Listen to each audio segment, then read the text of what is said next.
Praise the lord. ప్రభు నామములో మీ అందరికీ శుభములు తెలియపరుస్తున్నాం. మరొక నూతన దినము దేవుడు దయాకిరీటంగా మనందరికీ కూడా అనుగ్రహించాడు. ఎలా ఉన్నారండి? అందరూ బాగున్నారా? ప్రతిరోజు బ్లెస్సింగ్ బ్రెడ్ ద్వారా మీతో యొక్క మాటలు చెప్పడానికి దేవుడు అనుగ్రహిస్తున్న సమయం కొరకు, ఆయుష్ కొరకు ప్రభుని ఎంతగానో స్తుతిస్తూ ఉన్నాను. నిజమే, ఈ దినము నూతన దినము. నూతనముగా దేవుడు మనకు ఆయుష్ను పొడిగించిన దినము. నిజంగా మనం ప్రభుకి కృతజ్ఞులై ఉండాలి. ఆయన మార్గాల్లో నమ్మకంగా నడవాలి. చిన్న ప్రార్థన చేసుకుని వాక్యాన్ని విందాం. తండ్రి, నీ కొందనాలు, నీకు స్తోత్రాలు. నీ ప్రజలను మీరు బలపరచండి. ప్రతిదినము మీరు ఇస్తున్న నూతన దినం కొరకే నీకు స్తోత్రాలు. అనుదినము మీతో నడిచే కృపను మాకు అనుగ్రహించమని యేసునామములో ప్రార్థించి అడిగి వేడుకొనుచున్నాము తండ్రి. ఆమేన్. గడిచిన దినాల్లో మనము ఆదాము పిలుపు, అబ్రహాము పిలుపు, లోతు పిలుపు, అదేవిధంగా పరిశుద్ధపరచబడడానికి దేవుడు పిలుస్తున్న పిలుపు, ఈ విధంగా అనేక పిలుపులు మనం చూస్తూ వచ్చాం. నిజమే, దేవుడు పిలిచినప్పుడు ఆ పిలుపుకు లోబడి మనము టర్న్ అయినప్పుడు, అంటే తిరిగినప్పుడు, మన జీవితంలో ఎంతో మేలును మనము అనుభవించగలుగుతాం. దేవుడు ఊరకనే ఎవరిని పిలువడు. పిలిచినప్పుడు, లోబడినప్పుడు, విధేయత చూపినప్పుడు మన జీవితంలో కార్యాలు జరుగుతాయి, ప్రమాదాలు తప్పుతాయి, కార్యాలు జరుగుతాయి, మేలులు జరుగుతాయి. అబ్రాహాము జీవితంలో, అదేవిధంగా అనేక మంది భక్తుల జీవితంలో జరిగింది అదే. ఈరోజు మరొక పిలుపుని చూద్దాం. ఇదే ఈ యొక్క పిలుపు సిరీస్లో, గాడ్స్ కాలింగ్ సిరీస్లో చివరి మెసేజ్. ఆదికాండం 21వ అధ్యాయం 10వ వచనం. ఆదికాండం 21వ అధ్యాయం 10వ వచనం. ఈ దాసిని దీని కుమారుని వెళ్ళగొట్టుము. ఈ దాసి కుమారుడు నా కుమారుడైన ఇస్సాకుతో వారసుడై ఉండడని అబ్రహాముతో అనెను. శారా అబ్రాహాముతో చెప్తూ ఉంది. ఆగరుకు అబ్రాహాముకు పుట్టిన ఇష్మాయేలు అనే కుమారుని పంపించాయి. ఏమాత్రం కూడా నాతో, నీతో, మనతో, మన కుమారుడిని ఇస్సాకుతో వీరు ఉండడానికి వీలు లేదు. ఇస్సాకే వారసుడు, ఇష్మాయేలు వారసుడు కాదు అని శారా చెప్తూ వచ్చింది. ఈ మాటలు విన్నప్పుడు అబ్రాహాముకు చాలా బాధేస్తుంది. ఎందుకంటే అప్పటికే ఇష్మాయేలుతో దాదాపు 14-15 సంవత్సరాల అనుబంధం అబ్రాహాముకి ఉంది. సడన్గా ఇంతగా పెరిగిన కుమారుని పంపించాలంటే అబ్రాహాముకి చాలా బాధ, ఎంతో ఆలోచన, ఎంతో మానసిక కృంగుదల అబ్రాహాము జీవితంలో తప్పనిసరిగా ఉంది. దేవుడు అన్నాడు అబ్రాహాముతో, భయపడకు, బాధపడకు, ఆ కుమారుని కూడా గొప్ప జనంగా చేస్తాను, నీ భార్య అయిన శారా మాట విను అని దేవుడు సెలవిచ్చాడు. అంటే ఇది దేవుని చిత్తమే, ఇది దేవుని ప్రణాళికే. ఏంటి? హాగరు, ఇష్మాయేలు ఇంట్లో నుంచి వెలివేయబడటం, పొమ్మనబడటం, ఇది దేవుని చిత్తమే, దేవుని ప్రణాళికే. శారా మాటలు పలుకుతున్నప్పుడు బహుశా హాగర్కి అప్పటికి 14-15 సంవత్సరాల వయసులో ఉన్నాడు కాబట్టి ఇష్మాయేలు కూడా ఎంతో కొంత తెలిసే ఉంటుంది. తను కూడా బహుశా బాధపడుతూ ఉండొచ్చు. అబ్రాహాము కూడా బాధపడుతున్నాడు. నేల తిత్తినిచ్చాడు. ఉదయాన్నే లేచాడు అబ్రాహాము, హాగర్ని, ఇష్మాయేల్ని పంపించేశాడు. ఇప్పుడు ఏంటి వీరి పరిస్థితి? వెళ్ళగొట్టబడ్డారు, వెలివేయబడ్డారు. ఎంతో ఆత్మీయులు అబ్రహాము శారములు, ఎంతో ఆత్మీయులు. కానీ ఇటువంటి ఆత్మీయులే, ఇటువంటి నమ్మకమైన వారే, ఇటువంటి మంచివారే ఏంటి ఇలా మారిపోయారు? మంచివారు ముండ్ల కంచి వలె మారిపోతారంటే ఇదేనేమో. హాగరు బహుశా ఎంతో నమ్మి ఉండొచ్చు యజమానురాలైన శారములు. నిజానికి హాగరు ఐగుప్తులో ఉండే ఒక దాసురాలు, ఒక దాసిగా అబ్రాహాము ఇంట్లోకి వచ్చింది. తనకు పిల్లలు కలగలేదని చెప్పి అబ్రాహాము హాగర్ని పెళ్లి చేసుకున్నాడు. శారమే చెప్పింది అన్నమాట పెళ్లి చేసుకోమని. ఇప్పుడు ఎంతకాలం, దాదాపు 15-20 సంవత్సరాలు అబ్రాహాముతో శారముతో ఉండిన హాగరు సడన్గా వెళ్ళిపోమంటే, సడన్గా పొమ్మంటే ఎక్కడికి పోతారు? నిజమే, నాడు అనేక మంది జీవితాల్లో వెలివేయబడుతున్న పరిస్థితులు, పొండి అని చెప్పబడుతున్న పరిస్థితులు. సడన్గా ఈ జాబ్ వదిలేసి వెళ్ళిపోండి అంటే ఏం చేస్తారు? సడన్గా ఈ యొక్క వ్యాపారంలో పార్ట్నర్ నేను ఇంకా ఏమాత్రం కూడా మీతో నడవాలంటే ఏం చేస్తాను? గుండె బరువెక్కిపోతుంది, వేదనతో నిండిపోతుంది. సడన్గా అప్పటి వరకు అంత ఎంగేజ్మెంట్ అయింది, వివాహం దగ్గరికి వచ్చే సమయానికి మేము చేసుకోమంటే ఎంత బాధ కలుగుతుంది. ఉద్యోగము వచ్చేసినట్లుగా ఆల్మోస్ట్ లాస్ట్ ఫైనల్ రౌండ్ వరకు వచ్చేసి అక్కడ మీకు ఉద్యోగము మేము ఇవ్వలేకపోతున్నామని చెప్తే ఎంత బాధగా ఉంటుంది. ఈనాడు మనుషులు అనేక పరిస్థితుల్లో వెలివేయబడిన వారుగా ఉన్నారు, త్రోసివేయబడిన వారుగా ఉన్నారు. అన్నాడు హాగరు, ఇష్మాయేలు పరిస్థితి కూడా అదే, వెళ్ళగొట్టబడిన వారుగా, త్రోసివేయబడిన వారుగా ఉన్నారు. ప్రియ సహోదరులా, నీవు కూడా అదే పరిస్థితులు ఉన్నావా? ఎందుకు నాకు ఈ పరిస్థితి తటస్థించింది, ఎందుకు నాకు ఈ పరిస్థితి వచ్చింది అని బాధపడుతున్నావా? అన్నాడు హాగరు, ఇష్మాయేలు వెళ్ళిపోతున్నారు. ఆ నీళ్ళ తిత్తిలో ఉన్న నీళ్లు, బెర్షెబా అరణ్యం అది, మండు టెండ, నీళ్లు లేవు. ఆ నీళ్ళ తిత్తిలో ఉన్న నీళ్ళు అయిపోయాయి, ఆహారం లేదు, ఇంకా ప్రాణాపాయ పరిస్థితుల్లోకి వచ్చేసారు. ఇంకా కొన్ని గంటల్లో ఇష్మాయేల్ అనే బిడ్డ చనిపోతాడేమో అన్న పరిస్థితికి వచ్చేసాడు. చేతికి అందొచ్చిన కుమారుడు, చిన్న బాలుడు కాదు, చేతికి అందొచ్చిన కుమారుడు కళ్ళెదురుగా చనిపోతుంటే ఏ తల్లైనా చూడగలదా? చూడలేదు. చాలా దూరంగా వెళ్ళిపోయి, వింటి వేత అంత దూరంగా వెళ్ళిపోయి, నేను ఈ కుమారుని మరణం చూడలేను అని చెప్పేసి కన్నీళ్లతో ఆమె బాధపడుతూ ఏడుస్తూ ఉంది. ఒక పక్క ఇష్మాయేల్ కూడా ఏడుస్తూ ఉన్నారు. అటువంటి పరిస్థితుల్లో మనం చూసినప్పుడు దేవుడు వారి స్వరాన్ని, ఆ బిడ్డ స్వరాన్ని విన్నాడు. ఈరోజు అరణ్యంలో కొట్టుమిట్టాడుతూ ఫలింపు లేక, ఫలభరితమైన జీవితం లేక, సమృద్ధి లేక, ఆశీర్వాదం లేక, మానసికంగా, ఆర్థికంగా, ఆరోగ్యపరంగా, ఆత్మీయంగా అన్ని విషయాల్లో కూడా చిదిగిపోతున్నావా?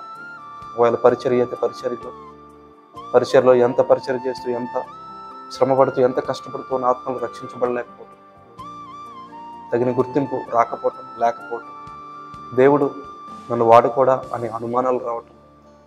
ఈ పరిస్థితుల్లో ఏ పరిస్థితి మనం చూసుకున్నా, ఆధ్యాత్మికంగా, మానసికంగా, ఆరోగ్యపరంగా, ఆర్థికంగా, భౌతికంగా, లోకపరంగా, వ్యక్తిగత జీవితంలో, కుటుంబంలో, సంఘంలో ఏంటి ప్రభా నీకే పరిస్థితి? నన్ను నీవు ఆదుకోవా? నన్ను నువ్వు పైకి లేవనెత్తవా? అరణ్యములో, ఆనాడు బెర్షెబా అరణ్యంలో అటు ఇటు ఈ యొక్క హాగరు తిరుగులాడుతూ వచ్చింది. నీవు కూడా అలాగే తిరుగులాడుతూ వస్తున్నావా? కొట్టుమిట్టాడుతూ ఉన్నావా? ఏం చేయాలో అర్థం కాలేని పరిస్థితులు ఉన్నావా? ఆనాడు అటువంటి పరిస్థితుల్లో దేవుడు హాగరుతో, ఇష్మాయేలుతో మాట్లాడుతూ వచ్చాడు. ఆదికాండం 21వ అధ్యాయం మనం చూసినప్పుడు 17వ వచనం, దేవుడు ఆ చిన్నవాని మొరను వినెను. అప్పుడు దేవుని దూత ఆకాశము నుండి హాగరును పిలిచి, హాగరు నీకేమొచ్చినది, భయపడకుము. ఈరోజు నీ ప్రార్థనలు, నీ దుఃఖము, నీ కృంగుబాటు, అరణ్యంలో అటు ఇటు తిరుగులాడుతున్న నీ పరిస్థితి, నీ కదలిక, నీ వేదన, నీ వెలివేయబడిన నీ యొక్క దుఃఖ పరిస్థితి, ఒంటరితనము, అవమానము, అవహేళన, నింద, నీ విసుగు, నీ వేదన, నీ దుఃఖము దేవుడికి తెలియదు అని చెప్పనుకుంటున్నావా? అరణ్యంలో అటు ఇటు తిరిగిలాడటం దేవుడు చూస్తున్నాడు. కొట్టుమిట్టాడుతున్న నీ జీవిత పరిస్థితి, నీ కుటుంబ పరిస్థితి, వ్యక్తిగత నీ జీవిత పరిస్థితి దేవుడు చూస్తున్నాడు. కాబట్టి దేవుడు ఈ సమయంలో దేవుడు మాట్లాడుతున్నాడు. నీ మొర, నీ మూలుగు, ప్రేమగల తండ్రి, జాలగల తండ్రి, దేవా ఈ పరిస్థితి నాదని నువ్వు మోకాలు వేసి ప్రార్థన చేయలేకపోయినప్పటికీ నువ్వు కారుస్తున్న కన్నీరు దేవుడు చూస్తున్నాడు. నువ్వు ఏడుస్తున్న లోపల మూలుగులు దేవుడు వింటున్నాడు. ఇశ్రాయేలు ప్రజల మూలుగులు దేవుడు విన్నాడు. వారి దుఃఖములు ఆయనకు తెలిసే ఉన్నవి అని దేవుని వాక్యం సెలవిస్తా ఉంది. నీ మూలుగు, నీ దుఃఖము, నీ వేదన, నీ మనోబాధ, క్షోభ సమస్తం కూడా దేవుడు ఎరిగినవాడు. ఆయనకు సమస్తము ఎరికే. భూమి మీద ఏది కూడా ఆయనకు మొరగేది ఏది లేదు. ప్రియ సహోదరుడా, ప్రియ సహోదరి, నువ్వు పడుతున్న దుఃఖము, నువ్వు పడుతున్న వేదన, బంధువులు, స్నేహితులు, రక్త సంబంధికులు, తల్లిదండ్రులు, బిడ్డలు, లోకంలోని మనుషులు, స్నేహితులు నేను వెలివేశారా? నువ్వు మాతో కూడా ఉండడానికి వీలు లేదని చెప్పన్నారా? నిన్ను త్రోసిపుచ్చారా? నిన్ను అవమానించారా? నిన్ను పనికిరాని వ్యక్తిగా చూస్తూ ఉన్నారా? ఎలుగెత్తి ఏడుస్తున్నావా? కన్నీరు కారుస్తున్నావా? అటువంటి పరిస్థితుల్లో దేవుడు హాగర్ని, ఇష్మాయేలును చూచాడు. దేవుని దూత ఆకాశం నుండి హాగరును పిలిచి, హాగరు నీకేమొచ్చినది, భయపడకుము, భయపడకుము. ఈరోజు ఏమవుతుందన్న భవిష్యత్తు, అరణ్యంలో అటు ఇటు తిరుగులాడుతున్నావు. పక్క బిడ్డ చూస్తే అలా ఏడుస్తూ ఉన్నాడు, మరణ పరిస్థితుల్లో ఉన్నాడు, ఇంకా కొన్ని క్షణాలు, కొన్ని దినములు, లేకపోతే కొన్ని గంటలు అయితే చనిపోతాడేమో నా బిడ్డ, నా కుటుంబం క్షీణించిపోతుందేమో, నేను క్షీణించిపోతానేమో, ఇంకా మా పరిస్థితి ఇదేనేమో అని చెప్పి భయాలతో నువ్వు ఉన్నావా? ఆగర్వలే దేవుడు అంటాడు ఇక మనం భయపడకమని దేవుడు మాట్లాడుతున్నాడు. ఇక మనం ఏ భయంతో ఉన్నా ప్రియ సోదరుడా, ప్రియ సహోదరి, ధైర్యం తెచ్చుకో. ఆ చిన్నవాడు ఉన్న చోట దేవుడు వాని స్వరం విని ఉన్నాడు. నీవు లేచి ఆ చిన్నవాణి లేవనెత్తి నీ చేత పట్టుకును, వాణిని గొప్ప జనముగా చేసేదనని ఆమెతో అనెను. ఈరోజు ఏ పరిస్థితులు అయితే, ఇక ఈ పరిస్థితులు ఇంతే అని చెప్పి అన్నాడు హాగరు, ఆ బిడ్డ చావు నిన్ను చూడలేనని చెప్పి ఇష్మాయిల్ని దూరంగా అక్కడే పెట్టేసి దూరంగా ఉంది. ఈరోజు నీవు ఏ పరిస్థితులు పరిస్థితులు మారవని చెప్పి, ఏ పరిస్థితుల కొరకైతే ఇంకా బాధపడుతూ ఆందోళన పడుతూ ఇక ఈ పరిస్థితులు ఇంతే అని చెప్పి దిగాలుగా ఎక్కడైతే నువ్వు కూర్చున్నావు, దేవుడు అంటున్నాడు ఆ పరిస్థితులు నేను మరలా చక్కదిద్దుతాను, మరలా నువ్వు ప్రారంభించు, మరలా తిరిగి నువ్వు లేచి ఆ చిన్నవాడిని లేవనెత్తి నీ చేత పట్టుకును, వానిని గొప్ప జనముగా చేస్తాను. ఈరోజు దేవుడు నీతో కూడా అదే మాట మాట్లాడుతున్నాడు. ఈరోజు దేవుడు మనకిస్తున్న వాగ్దానం ఆదికాండం 21వ అధ్యాయం 17-18 వచనాల్లో, భయపడకము, నీవు లేచి ఆ చిన్నవాడిని లేవనెత్తి నీ చేత పట్టుకును, నీ భయములన్నీ ప్రక్కన పెట్టు, నీవు దేవుని కొరకు నిలబడు, నువ్వు చేయవలసిన చేయి, దేవుడు నీ పక్షంగా కార్యం జరిగిస్తాడు, వానిని గొప్ప జనముగా చేసేదనని ఆమెతో అనెను.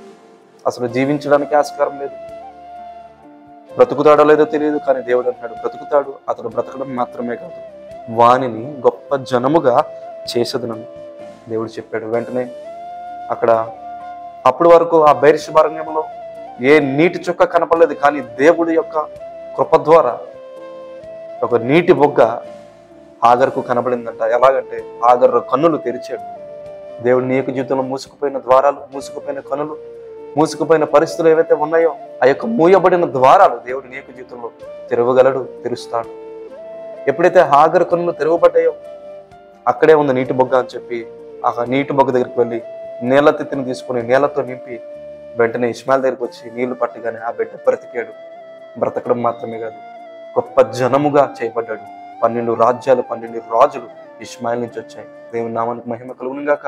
ఈరోజు నీ పరిస్థితి అయిపోయింది, నా పరిస్థితి వెలివేయబడ్డాను, నేను వారసుని కాను, అంతే నా పరిస్థితి ఇంతటితో సమాప్తం, అంతమని చెప్పి అనుకుంటున్నావేమో, కానీ దేవుడు ద్వారము తెరవగలడు, కార్యము చేయగలడు. భయపడకము, వానిని గొప్ప జనముగా చేస్తాను. నీ యొక్క జీవితంలో ఏ భయం ఉన్నా విడిచిపెట్టు. దేవుడు నీ జీవితంలో కార్యాలు చేటుకు నిన్న నేడు నిరంతరము ఏకరీతిగా ఉన్నవాడు. ప్రియ సోదరి, dear friend, dear brother, dear sister, విశ్వాసం నుంచి ప్రార్థన చేద్దాం. తండ్రి నీకు వందనాలు, నీకు స్తోత్రాలు. ఉదయకాల సమయంలో హాగరు కన్నులు తెరిచిన దేవ, బెర్షెబారణ్యములో అటు ఇటు తిరుగులాడుతూ ఏం చేయాలో తెలియని పరిస్థితులు, బిడ్డను పోగొట్టుకుంటానేమో అని తల్లడిల్లుతున్న వేళ హాగరు కన్నులు తెరిచి అక్కడే పక్కనే నీటి బొగ్గు ఉంది. ఆ కన్నులు మూయబడ్డాయి హాగరికి. కానీ ఎప్పుడైతే నువ్వు కన్నులు తెరిచావు, నీళ్ళ తిత్తులో నీళ్ళను నింపుకొని ఇష్మాయిలుకు పట్టించినప్పుడు బిడ్డ బ్రతికాడు. బ్రతకడం మాత్రమే కాదు, తన జీవితంలో ప్రభువా గొప్ప జనముగా చేయబడ్డాడు. 12 మంది రాజులు ఇష్మాయిల్ నుంచి వచ్చారు. నిజముగా నువ్వు ఎంతో గొప్ప దేవుడు అయ్యి, నిజంగా నువ్వు ఎంత గనుడు అయ్యి. అవును ప్రభు, ఎవరెవరి జీవితాలు అయితే వెలివేయబడ్డారో, త్రోసివేయబడ్డారో, నువ్వు వారసుడు కాదని చెప్పి ఎవరైతే పొమ్మున్నారో వారిని ఇల్లు కట్టి వారు నిషేధించిన రాయి మూలకు తలరాయిగా నువ్వు చేసే గొప్ప దేవుడు అయ్యా. ఎవరెవరు కుమిలిపోతున్నారో, అటువంటి పరిస్థితులు ఎవరైతే దుఃఖంతో ఉన్నారో వారిని మీరు బలపరచు. వారి జీవితంలో భయపడకము అనే వాగ్దానం నెరవేర్చి వారి స్థితిని హెచ్చించి వారిని బలపరచమని, ఆధ్యాత్మికంగా, మానసికంగా, శారీరకంగా, ఆర్థికంగా, ఆరోగ్యపరంగా అన్ని విషయాల్లో కూడా వారిని పైకి లేవనెత్తమని, భయములు తొలగించమని ఈరోజు నీ ప్రియ బిడ్డలందరికీ, వారి కుటుంబాలకి, వారి బిడ్డలకి తోడుగా పనిలో, ప్రయాణాల్లో తోడుగా ఉండి మీరు చేయమని యేసయ్య నామం పేరిట ప్రార్థించి అడిగి వేడుకుంటున్నాము తండ్రి. ఆమేన్. ప్రభు చిత్తమైతే మరలా కలుద్దాం. అంతవరకు ప్రభు కృప మీకు తోడైంది గాక. Thank you. Praise Lord. God bless you.